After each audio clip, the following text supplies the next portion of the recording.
any to start the rebuilding of life. The roads that lay open are many when the old one's gone under the knife. And I can feel the sun on my skin, beginning to thaw from within.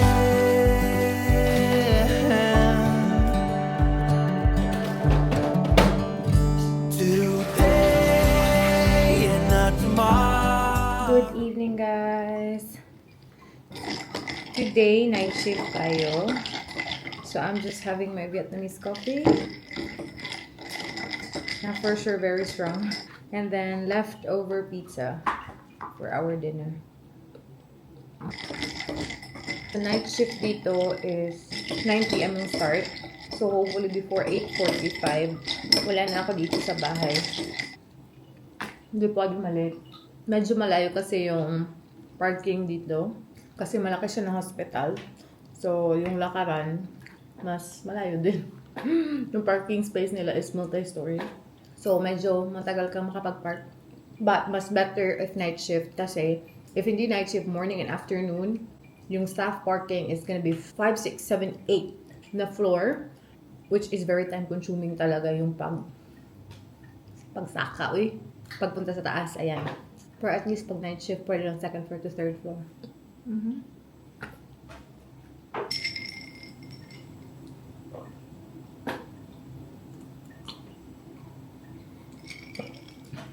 So good. It is 10:45 and we are going. Hala, over. It is 8:45 and we are going. Mali.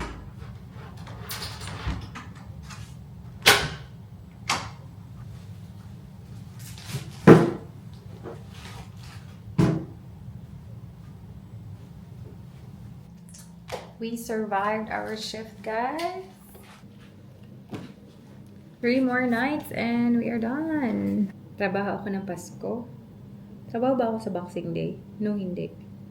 So, 24, 25, trabaho tayo. But that's what we're here for. Magtrabaho sa mga holidays. Okay, let's just submit our timesheet. Today is December 24 and magsisimba kami ni Michelle, guys. And after ng simba namin, may dinner tayo. Makikidinner tayo. So, yan na yung mga gamit natin. Let's go. Jingle bell, jingle bell.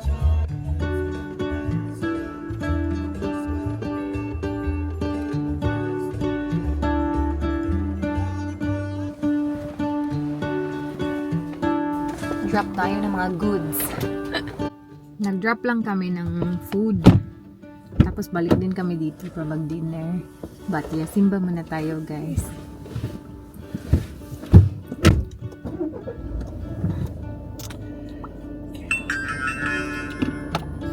Andito na tayo sa church, guys. Anong tawag sa church na to, Day? St. Vincent? Yeah, St. Vincent's Church. Guys, napunta na kami doon sa church. Si Michelle kasi nagsimba siya kahapon. Anticipated mass na pala yun. So sabi niya, if magsisimba siya ngayon, it's gonna be the same. And then yung gusto ko naman is anticipated mass para bukas. Kasi gusto ko magsimba ng 25. And this mass is not anticipated. So nagpray na lang kami doon sa church. Sabi ko, bukas na lang tayo magsimba, Day. Kasi gusto ko naman talaga sa 25th magsimba. I mean, okay naman magsimba ngayon, pero yun nga, paulit-ulit yung gospel ni Michelle kahapon. So sabi ko, bukas na lang tayo. Ang tagbalay, gilayasan man ta. Guys, andito na kami. So, see you later. Lucky Christmas!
sitting by the fire, feeling oh so fine on this holy night. The Spirit guides us. All the stars they shine on this lovely night. Guys, trabaho na ako. Time check, it's 2024 and babiyahe pa ako ng mga 20 minutes going to work, tapos magpa-park pa. So, kailangan talaga i-cut short yung ating kainan at saka chikahan at saka pag-enjoy kasi trabaho mode. Let's go! Guys, it is 8:50. Dumating tayo dito. I'm just gonna change shoes kasi yung shoes natin, yung white shoes pa. Change to work shoes and then lakay. You already know it's Christmas. Love beyond compare. It's Christmas time. Oh, what a blissful sight. We're singing heartfelt carols in the night. Warm embraces. I got lost.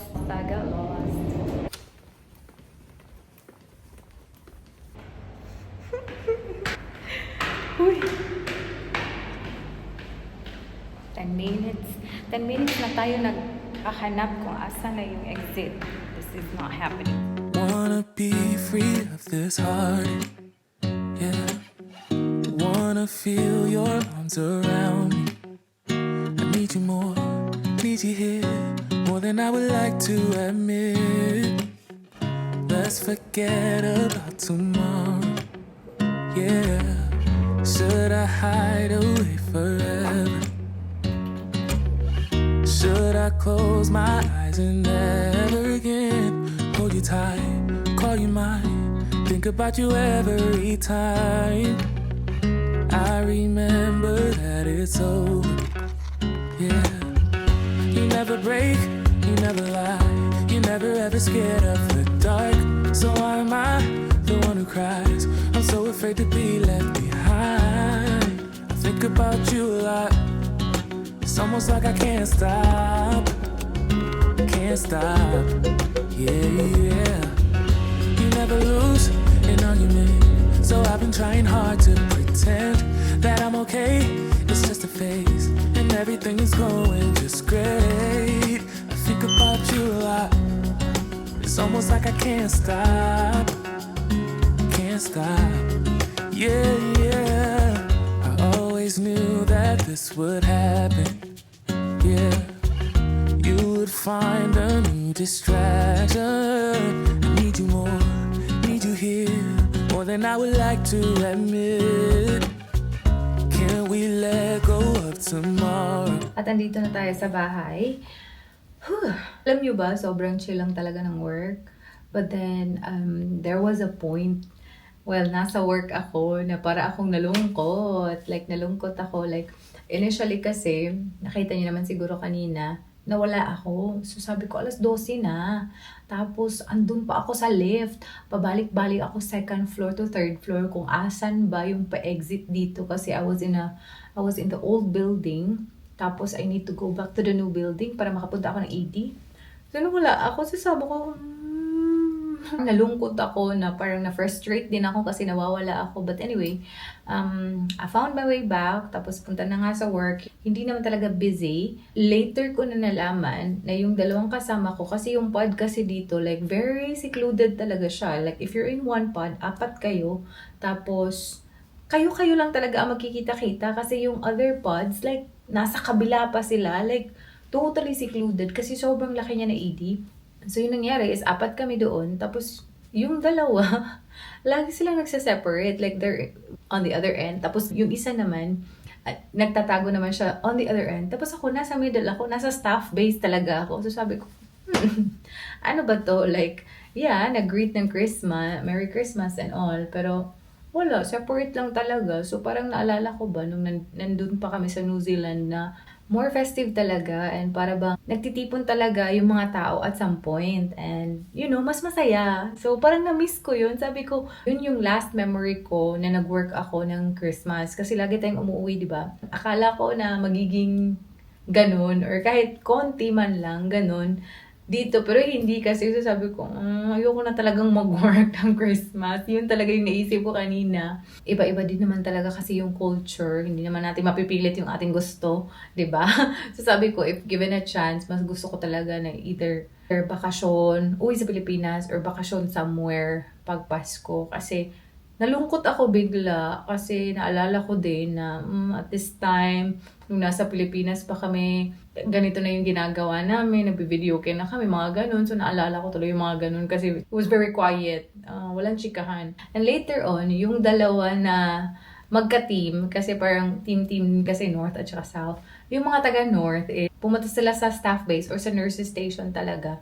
Doon kami nagchika and doon ko nalaman na they're also both agency nurses and magka-fiancé pala ang dalawa. Nagchichika-chika lang sila doon sa mga plano nila sa buhay. So kaya pala hindi sila namapansin. And then, nasabi pa nila na they're from New Zealand. So nagchichika-chika kami. They're here for the money. Parang hindi sila masyadong malungkot na Christmas, nag-work sila, ganun-ganon. Para sa akin, big deal talaga din yung Christmas. So, sa totoo lang, kanina, nalungkot din talaga ako. Sabi ko, okay lang sana if ever distracted ako sa mga pasyente or if marami pasyente, magiging busy ako. Hindi siguro ako malulungkot. Pero, wala kasi. So, nalungkot tayo ng konti. Pero, buti na lang, nung nagka-chika na kami, para nawala siya sa isip ko. Pero, ayun lang guys. So far, the shift, grabe, very okay yung shift. Actually, this past few days na night shift ako kasi ika-third night ko na kasi ito. Okay lang talaga dito. In fairness lang, chill lang siya. So far chill lang. Kasi nasa lang naman ako ng mga areas din. Acute areas lang naman ako. Wala pa naman akong races at saka triage dito. So ayun, it was good. It was very different. Nakakamiss ang Pinas. But that's life. That's it guys. That's our chika. Today is the 25th of December. And then I'm gonna work again tonight. Last one. So today, nag-invite pala ako ng some of our workmates na andito. Marami kasing Pinoy dito na agency. Unfortunately, hindi talaga kami nagkaka-work because sobrang dami ng staff. So, wala. Nagkaka-chika lang kami. Like, if ever nagkikita sa staff room or like, if ever hindi masyadong busy and may pag-alagala ng mga Pinoy na nagkikichika. So, nagkachika lang kami. And then, yeah, we invited one of them. And then, I think magdadala siya ng ibang mga kasama namin ng mga agency din ng mga Pinoy dito sa bahay. Kain-kain session. We're gonna have dinner later.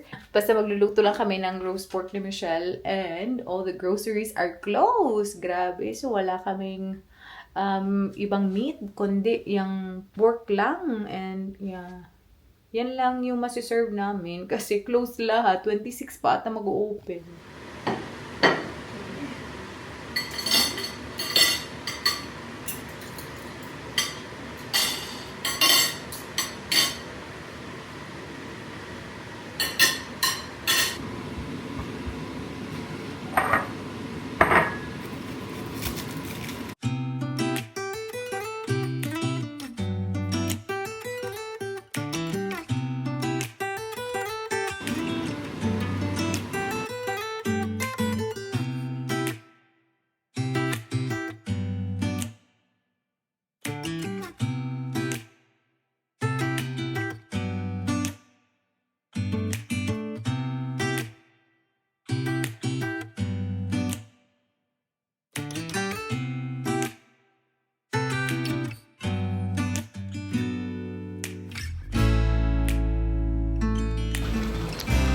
Merry Christmas!